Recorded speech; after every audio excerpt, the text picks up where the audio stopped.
반갑습니다.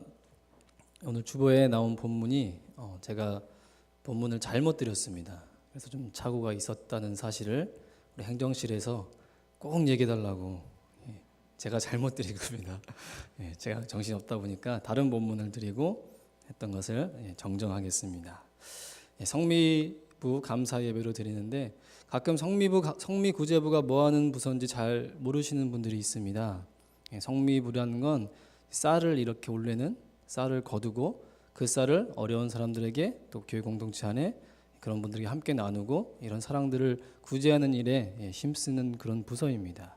물론 우리가 쌀을 내지는 않죠. 요즘은 좀 시대가 세련돼서 현금으로, 누구나 좋아하는 현금으로 내게 되고 그걸 모아서 어려운 사람들을 돕고 교회 공동체 안에 또 도움의 손길이 필요하신 분들에게 전달하는 그런 부서입니다. 아주 훌륭한 일을 하고 있다고 생각하고 있습니다. 요새는 그렇지만 저희 어머니 때만 해도 성미를 늘 쌀로 드렸습니다. 제가 정확히 기억나지는 않지만 초등학교 들어가기 전인 것 같아요. 어머니가 밥을 하시려고 저희 가족이 4명이니까 쌀을 4컵을 하지 않습니까? 그러면 꼭 다른 봉지, 라면 봉지 같은 걸 열으세요. 그리고 이렇게 손으로 주먹으로 4번 이렇게 봉지에다 넣습니다. 그래서 이게 왜 어머니가 저런 행동을 하실까 좀 이해가 안 됐는데 몇 번 보다 보니까 늘 그러시는 거예요. 밥할 때마다 이렇게 하고 그 4컵이면 4번을 주먹으로 이렇게 해가지고 쌀을 덜어내시는 겁니다. 그리고 봤더니 제가 이제 하루는 어머니께 엄마 이거 뭐에 쓰려고 그렇게 하는 거예요? 물어봤더니 이게 교회에다가 갖다 주고 함께 나눠 먹는 그런 것이다라고 말씀을 해주셨습니다. 그래서 이제 주일마다 성미를 챙겨가서 성미함에다 넣게 되어집니다. 어린 시절 제가 잘 몰랐을 때는 교회에 갖다 낸 그 성미를 담임 목사님이 다 드시는 줄 알았어요. 속으로 엄청 욕했습니다. 아니 저희 담임 목사님 말고 제가 어렸을 때 담기던 담임 목사님은 교인이 한 500명, 600명 되었고 굉장히 살이 많이 찌셨습니다. 제가 속으로 그랬죠. 저렇게 모든 교인들의 성미를 받아 먹으니 살이 안 찔 수가 없겠구나 하고 속으로 엄청 목사님을 욕했습니다. 잘못 이제 어린 나이에 오해한 거죠. 다 목사님이 드시는 줄 알고. 그래서 엄청 욕을 했습니다. 여담이지만 제가 목회자가 된 여러 가지 이유 중에 너무 목사님을 욕해서 하나님께서 괘씸해서 너도 한번 해봐라. 이래서 목회자가 된 요인도 없지 않아 있는 것 같다라고 혼자 생각을 합니다. 혹시 목회자들을 욕하시려면 욕하시는 분들의 자녀가 목회자가 되는 거북한 꼬임이 있을 수도 있습니다. 조심하시고. 그래서 제가 하루는 그 쌀봉지에다가 꾀를 냈습니다. 그래서 제가 가지고 있던 구슬 중에 쇠구슬이 있습니다. 쇠구슬을 라면 봉지에 딱 넣습니다. 표시를 해가지고. 과연 이 쇠구슬이 어디에 있는지 반드시 찾아내겠다. 좀 머리가 비상했던 것 같아요. 잔머리가 좀 비상했죠. 그래서 이제 그 어머니 몰래 그 라면 봉지에다가 쇠구슬을 넣었습니다. 그리고 이제 여러 시간이 지나고 잊어버렸죠. 그 사실을 잊어버렸다가 이제 교회에서 친구들하고 노는데 한 친구가 구슬치기를 하는데 한 친구가 제가 그 쌀봉지에 넣었던 그 쇠구슬을 가지고 있는 거예요. 그래서 제가 물었습니다. 너 이거 어디서 났니? 그러니까 엄마가 줬다는 거예요. 그 집은 좀 어렵고 형편이 많이 좀 어려웠던 가정이었는데 제가 그걸 보면서 굉장히 회개를 했습니다. 이게 목사님이 다 드시는 게 아니었구나. 성미라는 것이 이렇게 교회에 쌓이고 그게 이제 어려운 사람들과 함께 나누면서 이렇게 좋은 일에 쓰이는 거라는 사실을 그렇게 이해했고 알게 되었습니다. 그리고 굉장히 담임 목사님께 죄송하다는 말은 못하지만 반성을 했고 하지만 뚱뚱한 사실은 제가 오해할 수 있는 충분한 소지가 있었다는 사실 그렇습니다. 이렇게 성미라는 것은 그런 목적으로 잘 쓰이게 되고 또 우리가 그런 구제에 힘쓴 것은 하나님께서 기뻐하시는 굉장히 중요한 일입니다. 예수님께서 이 땅에 오시고 부활하시고 승천한 이후에 성령님이 이 땅에 강림하시면서 교회가 탄생하게 되었고 초대교회의 가장 바람직한 모습은 바로 복음 전파와 구제에 굉장히 힘썼다는 사실입니다. 그래서 우리가 초대교회의 모습으로 되돌아가자 할 때는 그런 정신들을 잘 우리가 받아들여야 하는 겁니다. 오늘날에는 참 구제가 많이 사라진 것도 사실이고 다른 교회는 성미구제부라는 기관 자체가 사라졌습니다. 이제는 성미라는 것을 드리지 않기 때문에 우리 하평교회는 성미 구제부가 여전히 살아 있습니다. 좋은 교회라는 사실을 여러분들이 잊지 마시기 바랍니다. 자, 구제는 반드시 해야 될 일입니다. 귀찮다고 안 해서도 안 되는 것이고 번거롭다고 그만두어서도 안 되는 것이죠.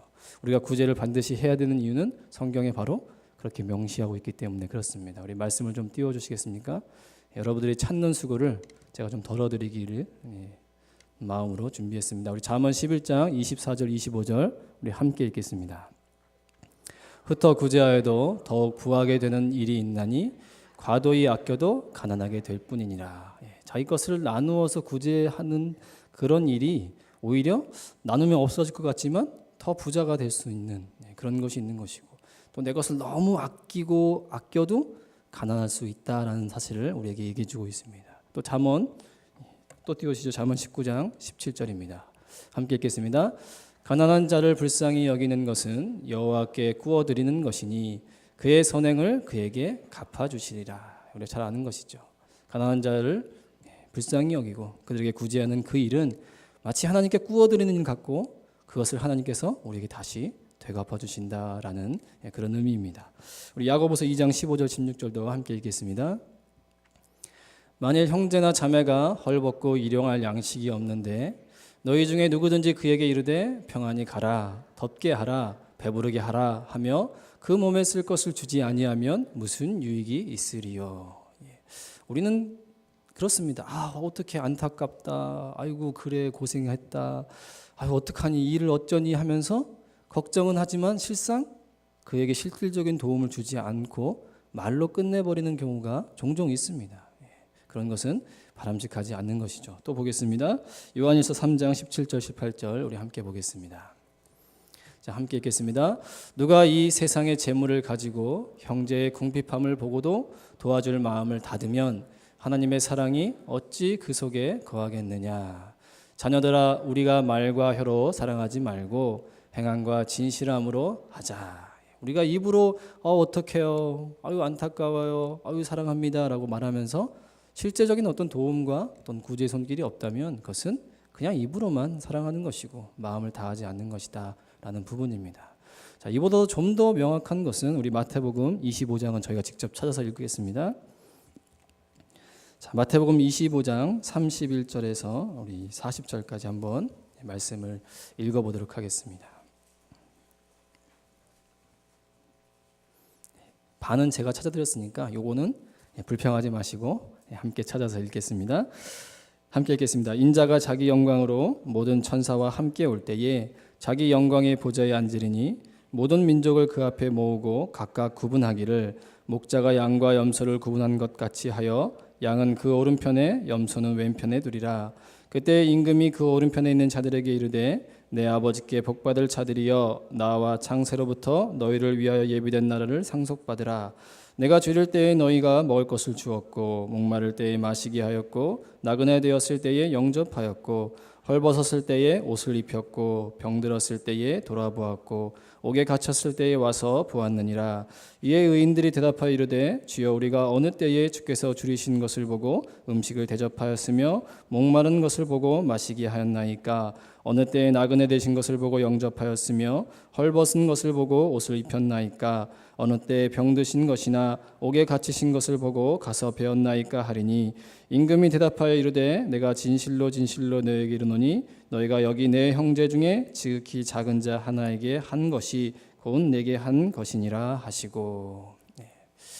우리가 잘 아는 말씀이죠. 자, 이렇게 우리가 쭉 말씀을 봤지만 구제는 정말 해야 되는 일입니다. 반드시 필요한 일이고요. 우리가 무엇을 나눈다는 것은 그리스도의 가장 기본적인 모습입니다. 왜 우리가 하나님의 사랑을 입은 자로서 우리의 것을 나누는 것은 지극히 당연한 것이죠. 자, 우리 모두가 그런 마음을 품고 교회든 개인적이든 구제를 하다 보면 그 구제가 영원히 지속되지 않습니다. 그리고 내가 좋은 마음으로 구제를 하다가 보면 그 구제가 그쳐지는 경우가 허다합니다. 그렇죠? 나는 좋은 마음으로 구제를 하다 봤는데 뭔가 어려운 일이 생기고 뭔가 시험 드는 일이 생겨서 구제를 그치게 되는 경우가 많이 있습니다. 아마 대표적인 예가 이런 것 같습니다. 제가 여기 교회 말고 전에 교회에 있을 때 어떤 분이 저에게 상담을 요청했습니다. 목사님, 무슨 일이십니까? 내용은 이렇습니다. 자기가 교회에 온 지 얼마 안 됐고 참 하나님의 사랑을 깊이 깨닫고 나서 나도 어려운 사람에게 하나님의 사랑을 나눠줘야겠다, 이런 착한 마음을 품게 되었습니다. 그래서 집 근처에 있는 어떤 사람에게, 같은 교회 다니시는 분에게 조금 어려워 보이고 생활이 좀 그래 보여서 자기가 어느 정도 도울 수 있는 범위에서 조금 도와줬다고, 도와줬습니다. 처음에는 그분이 아유 감사합니다라고 도움을 받기 시작하더니 시간이 어느 정도 지나니까 이제는 뭐 당연하다는 듯이 생각을 하시는 거예요. 그리고 시간이 조금 더 지나니까 이제는 왜 안 주냐고, 더 달라고 막 본인한테 요구를 하는 겁니다. 그러니까 이 사람이 마음이 상했을까요, 안 상했을까요? 상했죠. 아니 내가 그렇게 어려울 때 내가 좋은 마음으로 내가 도와줬는데 아니 이제 와서 이게 당연하다는 생각하고 오히려 더 달라고 요구하니까 하고 싶지 않은 거예요. 목사님 이럴 때 어떻게 되면, 저는 정말 그 사람 보고 구제하고 싶지 않고 선행하고 싶지 않습니다. 어떻게 해야 됩니까? 라고 물어보시는 거죠. 어떻게 될까요? 만약 여러분도 사실 그런 마음이 있으시잖아요. 내가 좋은 마음으로 뭐 같은 교회 공동체원에게 도와줬는데 시간이 흐르고 나니까 이게 자기 형편이 좀 좋아지니까 이제 언제 자기한테 그랬냐는 듯이 뒤통수를 막 치고, 아니 이럴 수가 있나, 내가 다시는 내가 그래 머리 검은 짐승은 거두지 말라 그랬는데 내가 이 인간 다시는 내가 도와주나 봐라, 이러면서 우리가 선행을 그치게 되는 일들이 있죠. 그럴 때 우리 어떻게 받아들여야 되고 또 어떻게 생각해야 됩니까? 중요한 건 우리가 어떤 생각을 갖느냐가 아니라 과연 성경은 구제에 대해서 어떤 원리, 이 나눔에 대해서 어떤 원리를 제시하고 있는가를 분명히 안다면 우리가 그런 상황 속에서 말씀대로 또 지혜롭게 대처할 수 있는 겁니다. 성경의 구제에 대한 많은 원리가 있지만 오늘은 3가지 정도만 살펴보겠습니다. 자, 첫 번째, 구제는 어떻게 해야 됩니까? 사실 오늘 말씀의 3절입니다. 함께 읽겠습니다. 마태복음 6장 3절입니다. 너는 구제할 때에 오른손이 하는 것을 왼손이 모르게 하여. 구제할 때는 어떻게 됩니까? 오른손이 하는 걸 왼손이 몰라야 돼요. 이게 무슨 얘기인가요? 오른손이 하는 걸 왼손이 모르게 해라. 우리가 오른손에 차키를 들고 왼손으로 차키를 찾는 그런 모습은 아닙니다. 이 이야기는 바로 4절에 무엇이라 얘기합니까? 내 구제함을 어떻게 하라? 은밀하게 하라라는 것이죠. 오른손이 하는 걸 왼손이 모르게 하라는 얘기는 은밀하게 구제하라라는 얘기입니다. 왜 은밀하게 해야 됩니까? 아니 좋은 일 대놓고 하면 안 되나요? 왜 은밀하게 해야 됩니까? 바로 4절 후반절에 뭐라고 얘기합니까? 은밀한 중에 보시는 너희 아버지께서 갚으시리라. 하나님께서 어떻게 보신다고요? 은밀한 중에 보신다라고 얘기하고 있는 겁니다. 자, 우리가 6장 전체를 보면 이렇게 구제하라, 이렇게 기도하라, 이렇게 금식하라라는 것을 산상수훈 안에서 이야기해주고 있습니다. 구제와 기도와 금식을 어떻게 하라? 우리 6절을 한번 볼까요? 마태복음 6장 6절입니다. 은밀한 중에 보시는 내 아버지께서 갚으시리라. 자, 너는 기도할 때 골방에 들어가 문을 닫고 은밀한 중에 계신 내 아버지께 기도하라. 은밀한 중에 보시는 내 아버지께서 갚으시리라. 18절입니다. 이는 금식하는 자로 사람에게 보이지 않고 오직 은밀한 중에 계시는 내 아버지께서 보이게 하려 함이라. 은밀한 중에 보시는 내 아버지께서 갚으시리라. 자, 구제와 기도와 금식을 어떻게 하라는 거예요? 은밀한 중에 해야 된다. 왜요? 하나님께서는 은밀하게 보시기 때문에 그렇습니다. 하나님은 왜 그럴까요? 왜 하나님은 이렇게 얄밉게 은밀한 중에 보실까요? 약간 이상한 느낌이 드는데 왜 그렇습니까? 그 은밀한 의미는 우리가 생각하는 그런 은밀한 게 아닙니다. 자, 1절에 보면 6장 1절에 보면 뭐라고 얘기해 있습니까? 사람에게 보이려고 그들 앞에서 너희의 의를 행하지 않도록 주의해라. 자, 하나님은 무슨 가운데 보십니까? 은밀한 중에 보시겠다.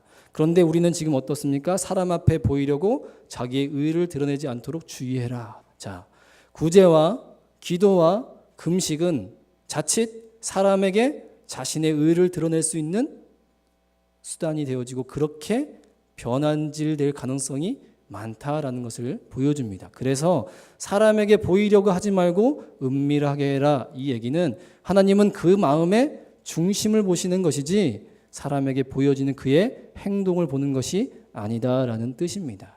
자, 그러니까 구제할 때 오른손이 하는 걸 왼손이 모르게 한다는 건 어떤 뜻이에요? 하나님이 중심을 보시고 그 중심을 향해 있어야 된다라는 것을 보여주는 겁니다. 자칫 그것이 사람에게 보여지면 자신의 의의가 되기 때문에 주의해야 될 점이다라고 이야기하고 있는 거죠. 자, 은밀하게 구제해야 된다. 첫 번째입니다. 은밀하게 구제할 것. 그것은 뭐냐면 질서가 중요하다라는 사실을 보여주는 겁니다.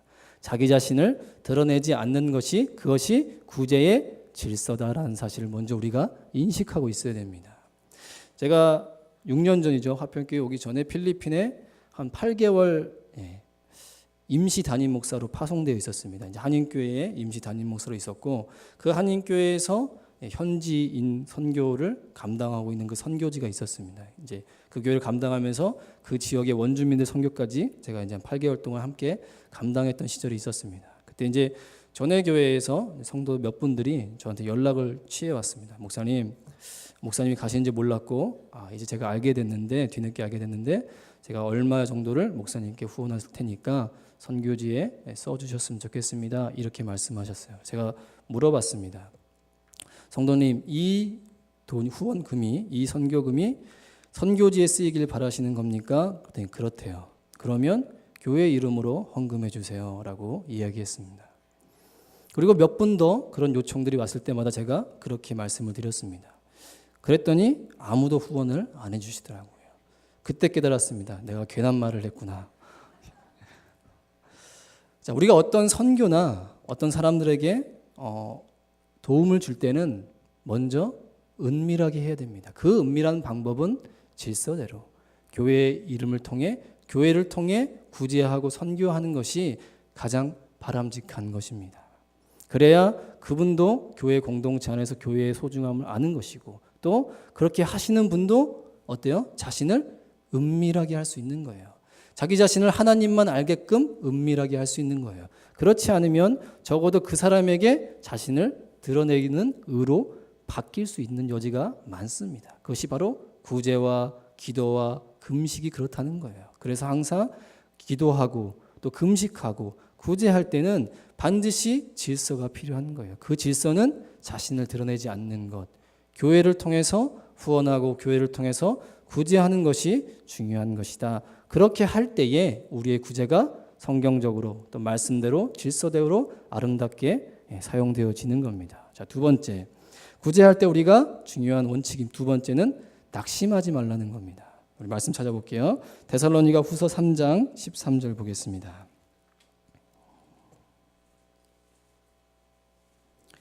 신약성경 336페이지입니다. 데살로니가 후서 3장 13절입니다.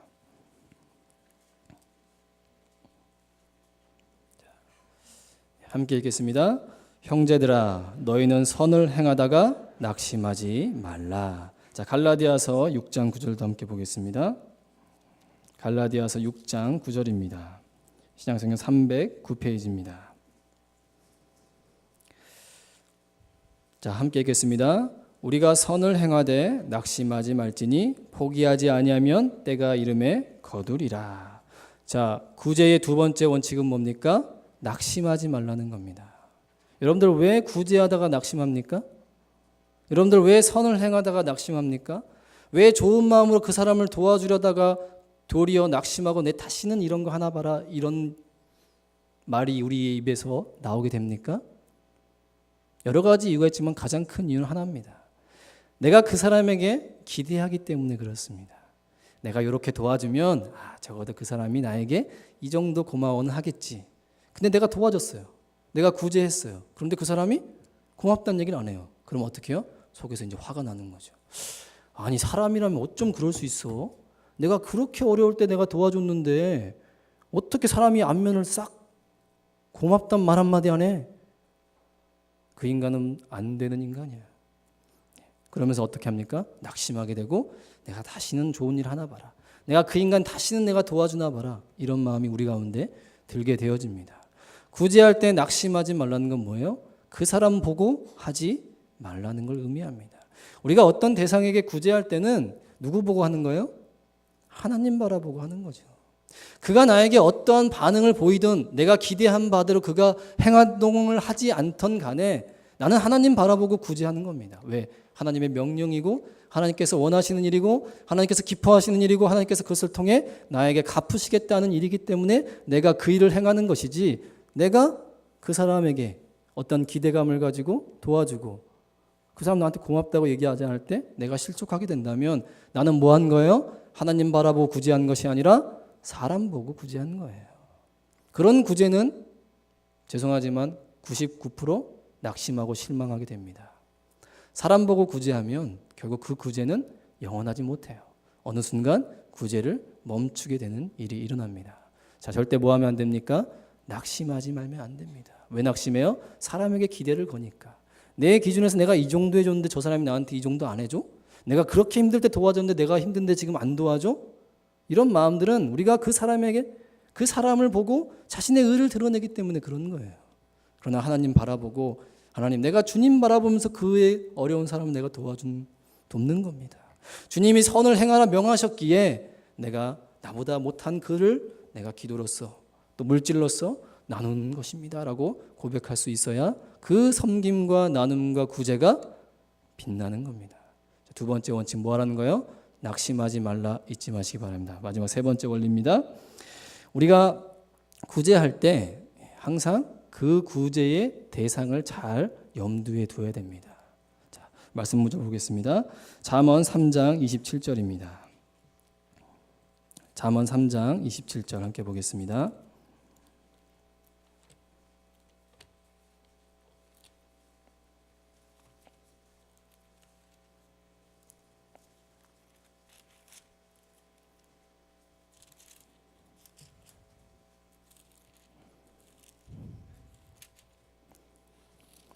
자, 함께 읽겠습니다. 내 손이 선을 베풀 힘이 있거든 마땅히 받을 자에게 베풀기를 아끼지 말며. 우리에게 선을 베풀 힘이 있다면 누구에게 하라는 거예요? 아무나? 그냥 막 닥치는 대로? 지나가는 사람한테 막? 아니죠. 마땅히 받을 만한 자에게 베풀기를 아끼지 말라.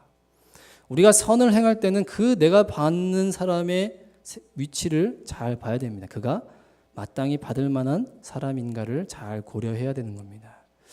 역시 제가 전에 교회에 있을 때 자꾸 전에 얘기를 꺼내는 것은 제가 전에 교구 담당했고 그 교구의 사람이 굉장히 많기 때문에 그렇습니다. 이제 한 집주인이 있었어요. 자기가 교회 다니고 크리스찬이니까 세입자에게 이렇게 했답니다. 처음에 그가 들어온 그 전세금을 10년 동안 올리지 않았어요.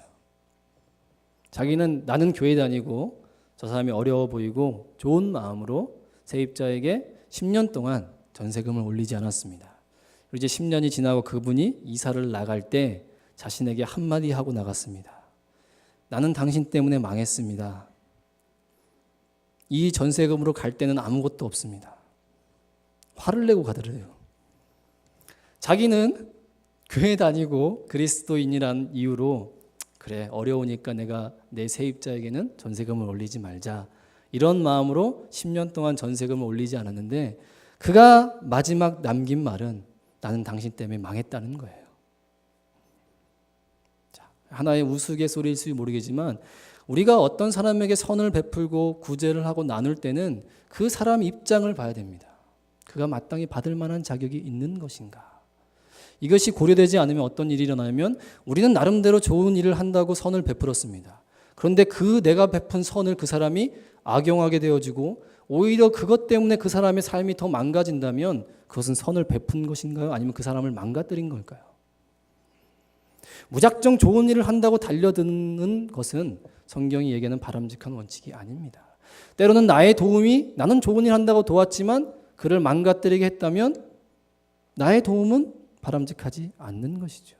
차라리 그를 도와주지 않았다면 그가 정신 차리고 세상을 바르게 살 수 있었다면 그게 더 오히려 그를 도우는 것도 있는 겁니다. 자, 이 이야기는 우리가 어떤 사람을 도울 때에 그 사람 입장에서 잘 고려해야 됩니다. 무작정 나는 좋은 일 한다고 그 사람 막 도와주고 너는 왜 내 도움 받지 않니? 이런 것이 아니라 정말 그 사람 입장에서 나의 도움이 그에게 진정한 도움이 되는지를 잘 고려해야 됩니다. 무조건 좋은 일 한다고 그 사람 자존심을 뭉개가면서 그 사람들 앞에서 막 창피 주면서 내가 도와준다고 이렇게 하는 것은 질서가 아닌 것이죠. 우리가 구제할 때는 반드시 내 도움이 과연 그 사람에게 어떠한 영향력을 줄 수 있는지, 유익을 줄 수 있는지, 아니면 오히려 내 도움이 그에게 악용될 수 있는지를 잘 고려해서 혹시 나이가 그런 도움이 그에게 악용된다면 그를 도와주는 것이, 멈추는 것이 오히려 그를 돕는 것일 수 있다는 생각을 우리가 가져야 하는 겁니다. 자, 이처럼 성경은 우리가 구제할 때 몇 가지 원리들을 제시해 주고 있어요. 이런 것들을 우리가 알고 구제한다면 우리의 구제는 더욱더 빛날 것이고 우리의 구제는 더욱더 하나님 질서 안에서 아름다운 선행이 되어지는 겁니다. 그런데 이런 질서 모르고 그냥 좋은 일이라고 막 하다 보면 어떻게 돼요?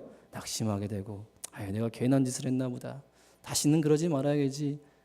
또 그런 사람들 보면서 내 마음이 어려워지고 시험 들고 이런 일들은 우리가 하나님이 말씀하시는 그 질서 안에서 구제를 올바로 행하지 않았기 때문에 일어나는 일이라는 것을 여러분들이 유념하시고 세 가지를 반드시 기억하셔야 됩니다. 첫 번째 뭐 하는 것이죠? 은밀하게 자신을 드러내지 말고 될 수 있으면 교회를 통해서 질서대로 구제를 하라는 것. 두 번째는 어떻습니까? 구제를 하고 선행을 하고 나누는 것을 절대 낙심해서는 안 됩니다. 사람 보고 하지 마세요. 그 사람이 나에게 감사하는 마음을 갖든 말든 내가 하나님의 은혜에 감사해서 나눈다면 그냥 나누는 걸로 족하게 여기시고 그것을 그가 갚지 않는다 하여도 하나님은 나에게 갚아주실 것이기 때문에 여러분들 절대 낙심치 않길 바랍니다. 세 번째, 그가 나의 도움을 마땅히 받을 만한지 내 도움이 그에게 유익이 되어지는지 그 사람 편에 서서 바라볼 때에 우리의 구제와 우리의 섬김이 더욱더 아름답고 하나님 세우신 질서 안에서 아름다운 모습으로 사용되어 줄 줄 믿습니다. 여러분들 구제하는 일에 더 힘쓰시고 개인적인 구제든 교회적인 구제든 여러분 우리는 구제를 반드시 해야 됩니다. 혹 여러분 주변에 정말 저는 구제할 사람이 없어요. 이런 분이 있으면 저를 구제해 주시기 바랍니다. 자, 기도하도록 하겠습니다.